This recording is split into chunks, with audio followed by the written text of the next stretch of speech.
नमस्कार, मैं कमलेश कुमार राय। भारत में जिस तेजी के साथ जनसंख्या बढ़ रही है, उससे चिंता का होना स्वाभाविक है। 2019 में लाल किले से प्रधानमंत्री नरेंद्र मोदी ने कहा था कि बढ़ती जनसंख्या एक विस्फोटक स्थिति देश के लिए बनती जा रही है। लेकिन सवाल यह उठना लाजमी है कि 2019 के बाद वर्तमान तक आखिर जनसंख्या रोकने के लिए केंद्र के द्वारा क्या उपाय किए गए। यही नहीं, जब उत्तर प्रदेश में 6 या 7 महीने के बाद विधानसभा का चुनाव होने जा रहा है, ऐसे समय में जनसंख्या नियंत्रण कानून बनाने पर बहस चलाने की बात मंशा पर सवाल उठाने के लिए काफी है। जनसंख्या नियंत्रण कानून पर तमाम सवाल उठाए जा रहे हैं। सबसे महत्वपूर्ण सवाल यह है कि क्या कानून बनाए बगैर जनसंख्या पर नियंत्रण नहीं किया जा सकता। बिहार के मुख्यमंत्री नीतीश कुमार ने कहा है कि जनसंख्या नियंत्रण के लिए कानून बनाने की आवश्यकता नहीं है। निश्चित रूप से जागरूकता जैसे महत्वपूर्ण अभियान चलाकर जनसंख्या पर नियंत्रण किया जा सकता है। वहीं दूसरा सवाल यह है कि वन नेशन वन इलेक्शन की बात करने वाली केंद्र सरकार आखिर यह एक ऐसे राष्ट्रीय समस्या के सवाल पर क्यों चुप्पी साधे हुए है। यह केंद्र से संबंधित समस्या है, पूरे देश की यह समस्या है। इस पर केंद्र को आगे बढ़कर एक राष्ट्रीय कानून बनाने की जरूरत होनी चाहिए थी, लेकिन प्रदेशों को इस बात के लिए क्यों आगे बढ़ाया जा रहा है, यह समझ से परे है। वहीं यह भी बात कही जा रही है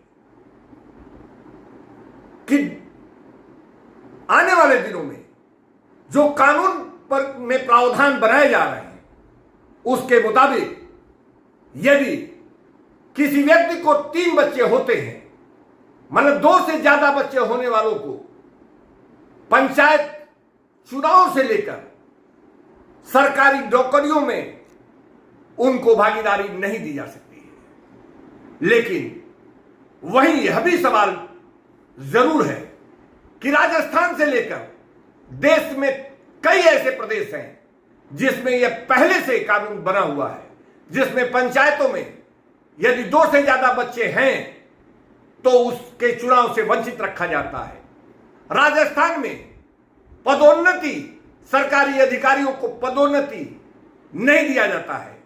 ऐसे में क्या ऐसे प्रदेशों में जिसमें पहले से यह कानून काम कर रहा है, वहां जनसंख्या की आज हालात क्या है, इस पर भी विचार करना महत्वपूर्ण है।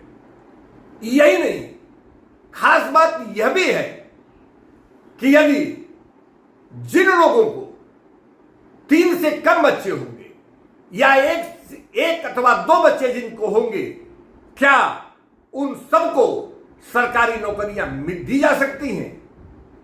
सवाल यह भी है कि वर्तमान में अगर उत्तर प्रदेश की ही हम बात कर ले तो प्रदेश में तमाम सरकारी पद रिक्त पड़े हैं। ऐसे में किन लोगों को नौकरियां दी जा रही हैं, यह भी विचार करना महत्वपूर्ण होगा। लोगों का यह भी कहना है कि भारतीय जनता पार्टी यदि ईमानदारी से इस कानून को बनाना चाहती है, जनसंख्या पर नियंत्रण करना उसकी ईमानदार सोच है, तो निश्चित रूप से विधानसभा के होने वाले चुनाव में भारतीय जनता पार्टी को 2 से ज्यादा बच्चे पैदा करने वालों को भाजपा का टिकट नहीं देना चाहिए। यह भी एक महत्वपूर्ण स्थिति जरूर है कि आगामी पार्लियामेंट के सेशन के समय एक प्राइवेट बिल पेश किया जाने वाला है। 4 बच्चों के पिता सांसद रविशंकर द्वारा संसद में प्राइवेट बिल लाया जा रहा है। सवाल यह भी है कि क्या भारतीय जनता पार्टी के पास 2 बच्चों के पिता उनके ऐसे संसद सदस्य नहीं है जिनके माध्यम से यह बिल प्राइवेटली अगर बिल पेश कराना है तो उनके द्वारा पेश कराया जाए, जिससे लोगों में एक सकारात्मक संदेश जाने की जरूरत हो। कुल मिलाकर जिस ढंग से जनसंख्या नियंत्रण कानून बनाकर एक अनावश्यक बहस चलाई जा रही है, वह किसी भी हालत में इसे बेहतर नहीं माना जा सकता।